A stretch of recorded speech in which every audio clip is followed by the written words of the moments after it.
Today it's special for me. My parents are here and a special friend is here, so welcome. Special for me today. So today's message will be focusing on Psalms chapter 23.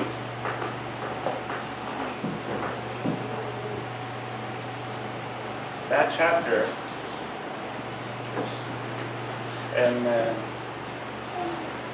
David, he wrote that.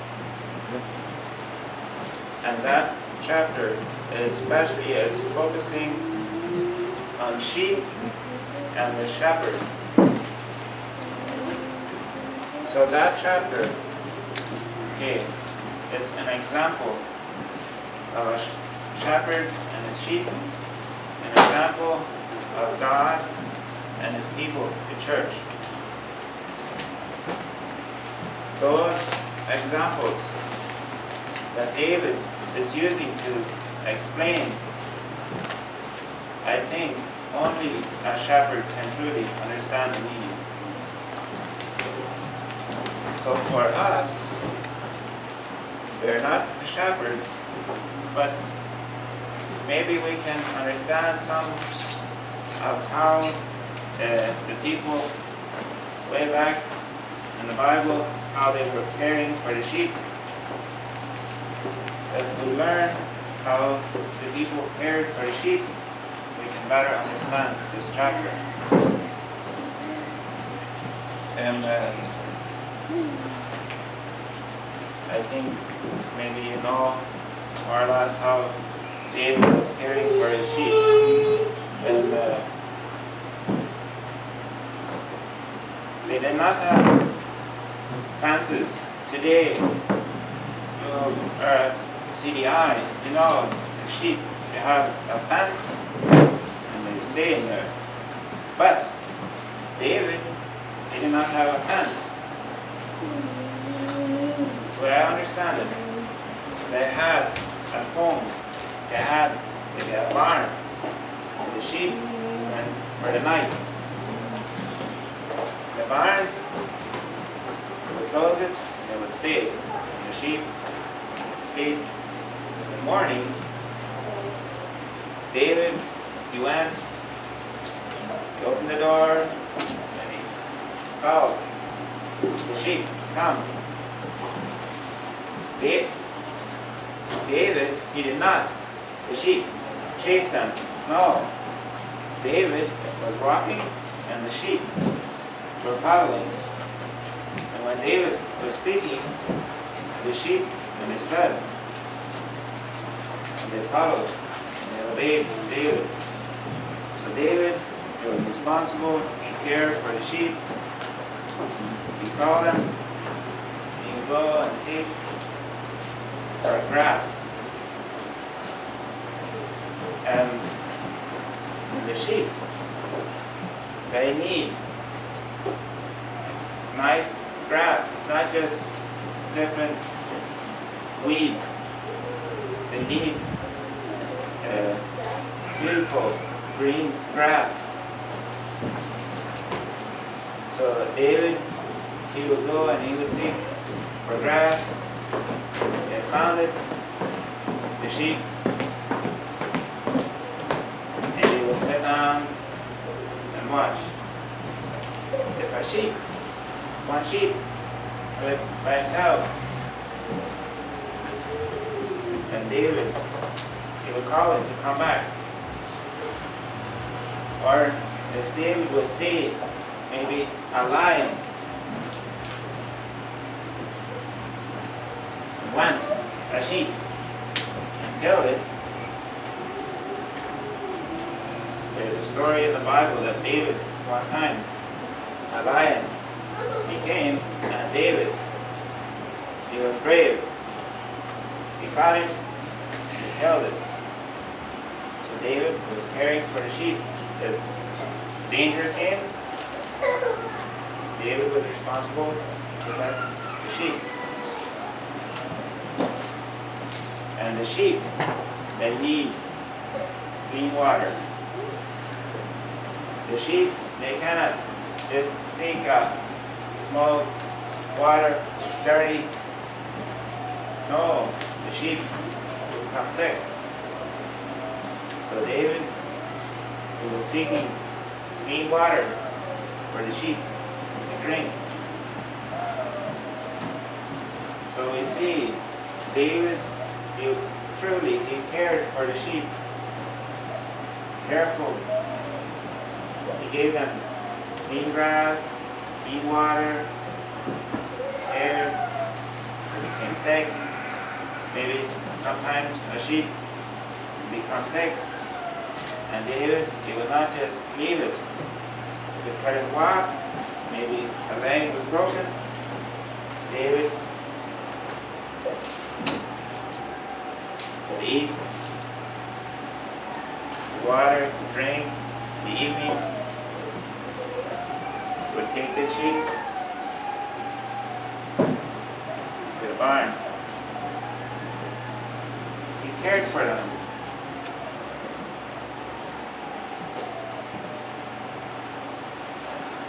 So now, here in this chapter, David is using that example for the people. God is the shepherd, and the Christians, the people, they're the sheep.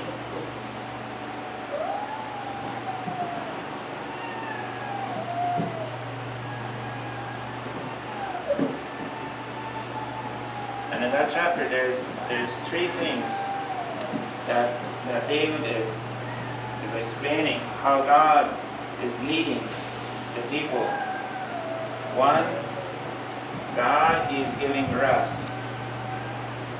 Just like David, the sheep in the night, to the barn, they can rest.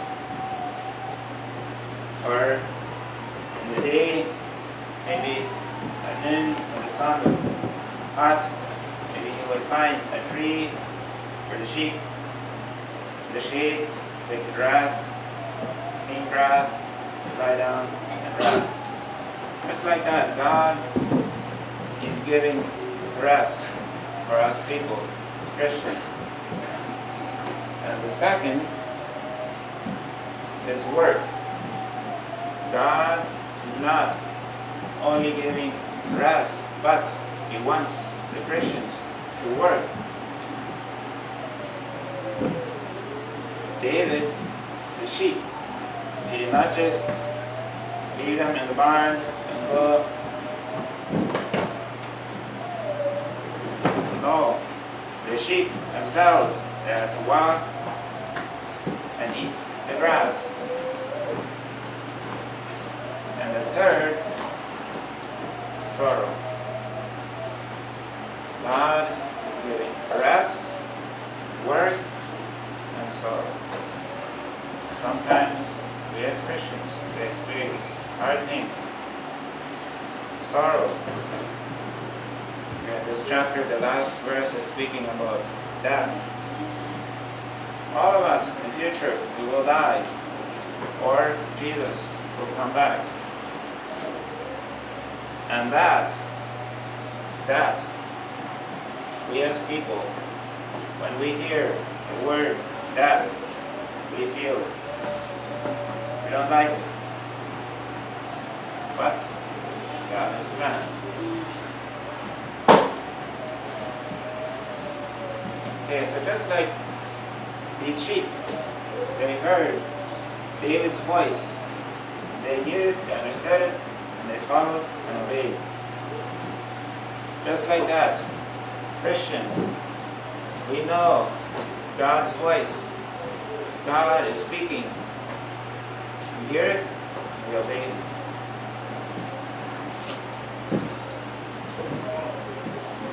So the first verse is saying, "The Lord is my shepherd, I shall not want." So God is giving everything that we need. Sometimes we think we need something, but truly it's just our own desires. We do not truly need it. And God, He knows it. So God, only the things that we truly truly we need. And if God sees that we need something, God, He will give it. We will not need anything, and God will not give it. No, God, He will give everything that we need.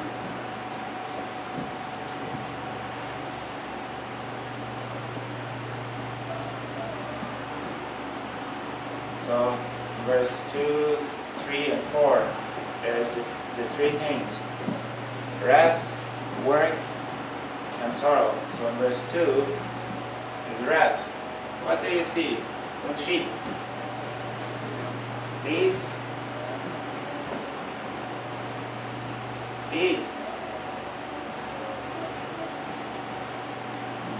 They're lying down in the grass, resting.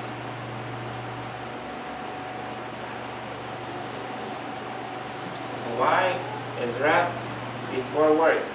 David first, he explained rest. And the next verse, he's explaining work. Why?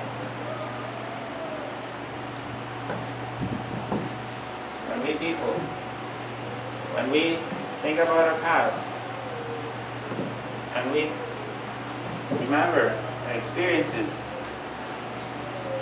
we remember things that were hard, but when it's done, and later in the future, we think about it, we remember, we see that God has been leading us and caring for us. And we see that God, He truly loves us. And then we feel the suffering is just a little bit. God's love was strong. Sometimes we're experiencing suffering. We feel it's hard and we don't understand why. But later when it's done and we think about it, really it was good to understand God's love.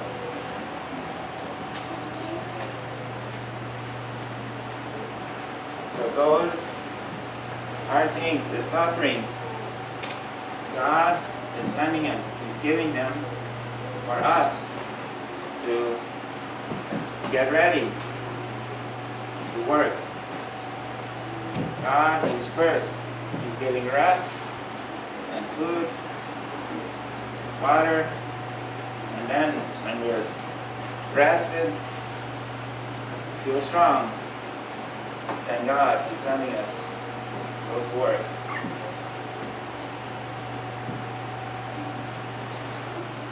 So if we people, we want to truly rest, so first we must, our hearts be clean. If we have in our hearts guilt, sin, we cannot truly rest. First, we need our sin, our guilt out, bring it to God, be free, and then we can truly rest. And God forgive us the sin, and we will feel the peace and rest.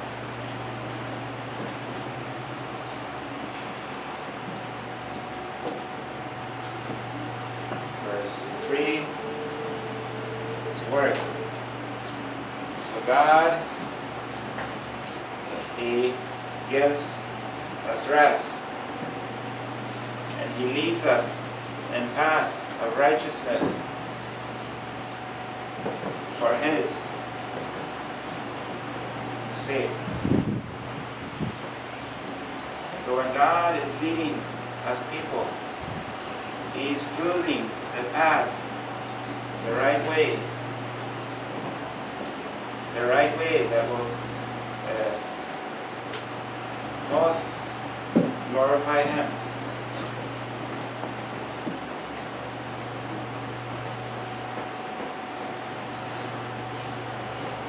So God is leading us in different ways. Different ways God is leading. Sometimes suffering, and later when it's done we feel courage, to feel rested. God, He's giving us. And the time we experience the suffering, God, He's sending His Word for food and for water. If we, when it's outside, it's hot. Today, the sun is hot. We will go out and work. And soon we will be tired. And we would want, we would feel hungry and thirsty, and we want to eat and drink. And God, when we, in our spiritual life, we experience sufferings, God is sending us His comfort. The Bible, it has a lot of verses that are comforting us. And so that could be just like food and water. God is giving it.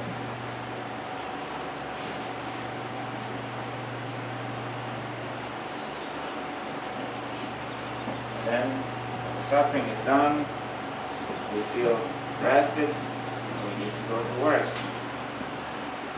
For example, some people going to CDI, they're joining the staff, they're working for God, or still teaching, or in the church preaching.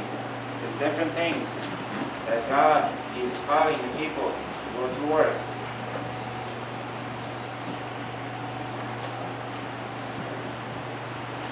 And when we go to work, it's not the work that is saving us. First, we become saved, and then we go to work.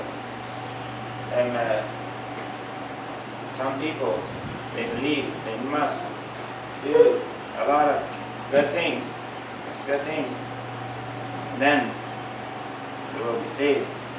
You can go to heaven. But no, that's wrong. First, we are saved from our sin, our old life, the world, the sin. Jesus' blood is saving us, cleaning the sins. We are saved. And then God is calling us to go to work. So we want to work for God because He has saved us. It's not our own good things that we can do, but God or Jesus, He has saved us, and then we will want to serve Him.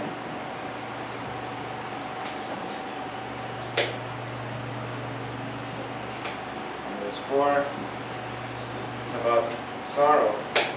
David is saying, even though I'm walking through the valley, maybe die, and he knows that still God is with me.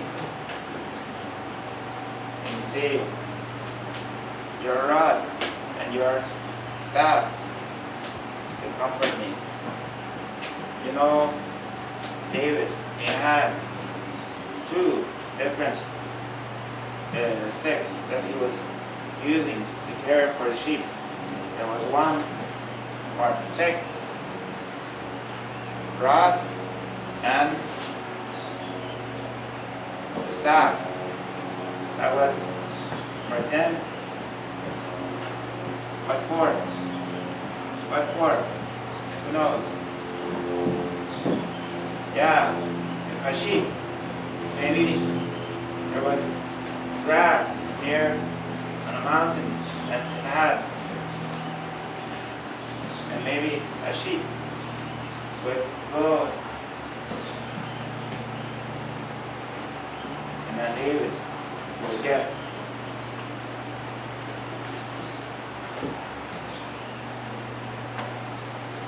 would save it. And the rod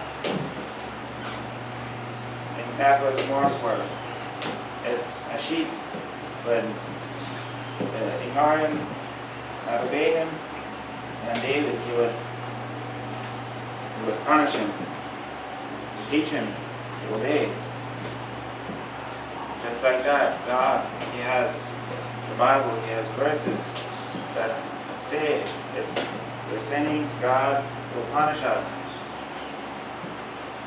And He has staff.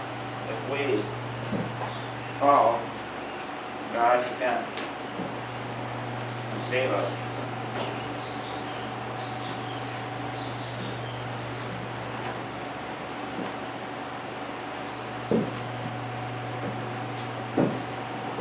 So God, He's leading us, and He's calling us to go to work. And then, maybe it can happen, while we're working, we're serving God faithfully. And God, He sees us, and He sends suffering. What for? If we faithfully serving, obeying God, why would God? Why? Because God still loves us, and He wants for us to learn to become closer to Him. Our fellowship with Him become more deeper, and add our trust, our faith in Him.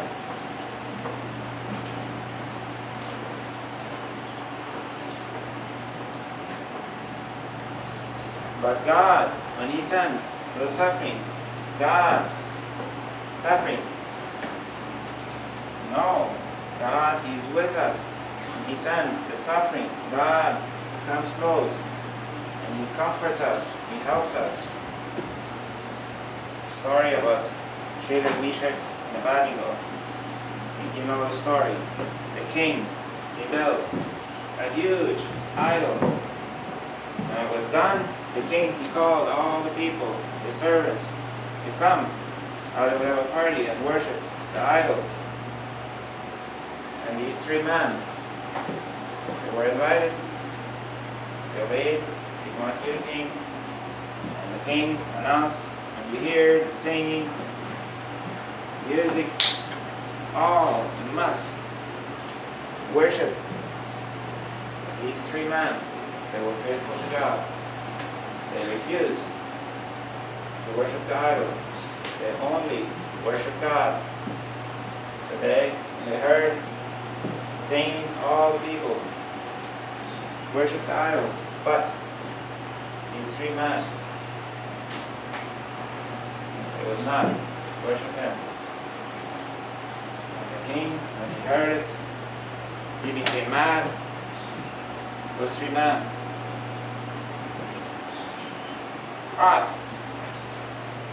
But God, He was still in control. God, He sent suffering in the fire, but God, He was with them.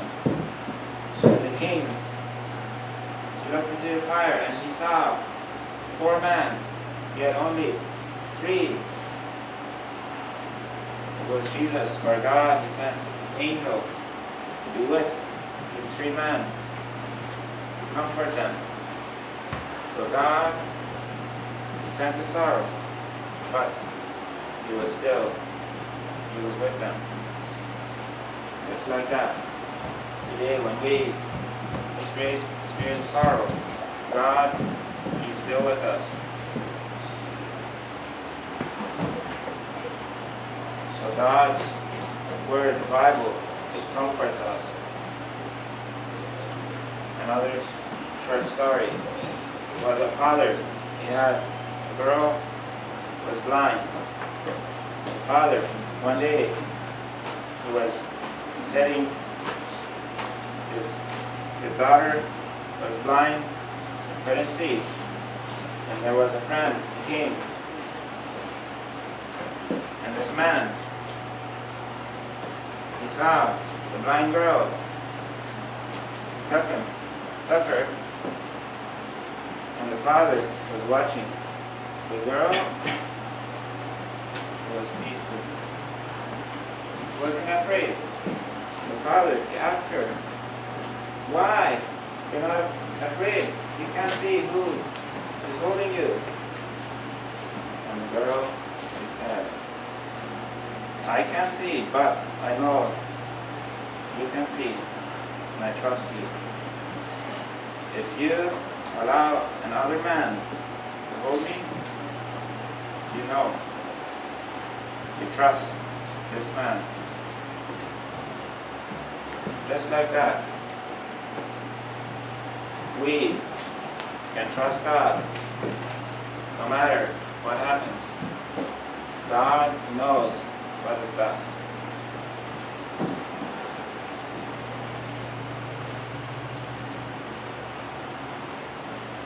Verse 5.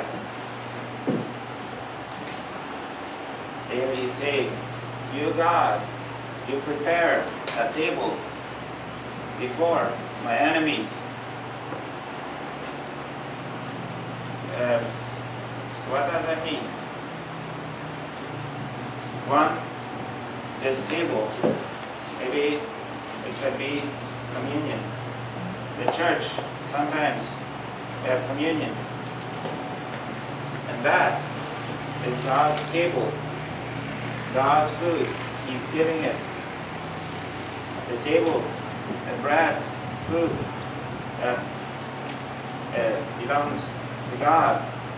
But God is giving it for us to enjoy. And the world, our enemies, they see it, but they cannot join it. Here it's saying, David, he says, God, table for his enemies. The enemies are seeing these people that are hating David. They see that God is giving him food, party.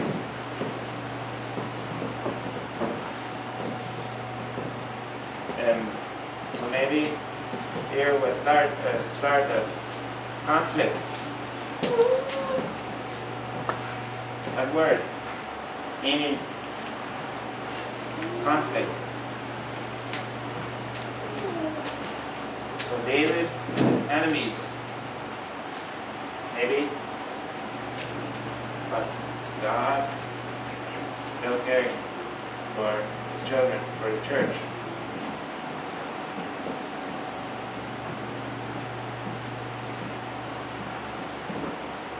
And then say, you anoint my head with oil. So in the Bible times, the people they would invite their friends. Sometimes they would give oil for their head, maybe was to show honor or respect. So God is doing for us.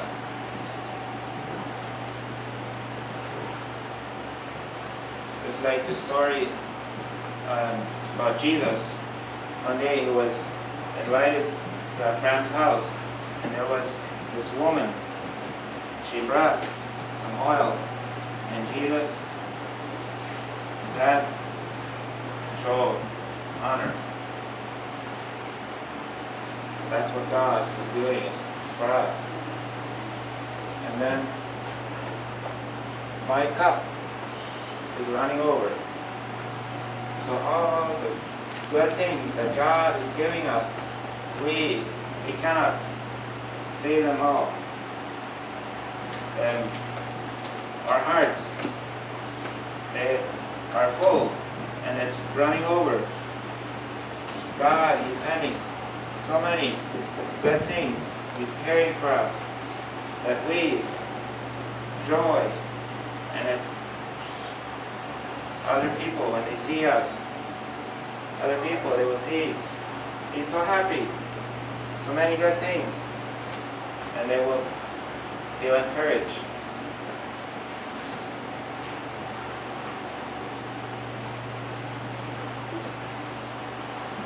And the last verse, verse 6. Truly, goodness and mercy will follow me all the days of my life, and I will dwell in the house of the Lord forever. I was studying that verse. I learned something new. I was reading that, like David in the Bible. I already told you, David, he did not chase the sheep, but the sheep, they followed. David would lead them, and they would have 2 dogs that would follow the sheep. David would lead, and 2 dogs would follow and care, watch if a sheep would maybe stay, the other sheep would go and one stay. The dogs, they would chase it and care and protect them from dangers if other animals would from behind. You want to catch a sheep, the dogs would protect them. So just like those 2 dogs were following the sheep, for us as Christians, God is leading us, and good things and mercy will follow us. God is leading, and good things and mercy will follow, protect us. And then the last part, and I will dwell in the house of the Lord forever. That's simple to understand. It's heaven. When the world ends, or we die, we are saved, we will, forever in heaven. Let's pray. Father, thank you for this wonderful day. I thank you for the Bible, for the precious promises that you have given us. We can fully trust you, and you will give us everything that we need. I pray that you will help all of us to continue to trust in you and faithfully obey you, so that we could experience the blessings that you are sending us. Thank you for this example of David and sheep. It's so clear. We can understand that you truly love us and you care for us. I pray that you bless each one here as we're leaving for the day, and you will bless and protect us.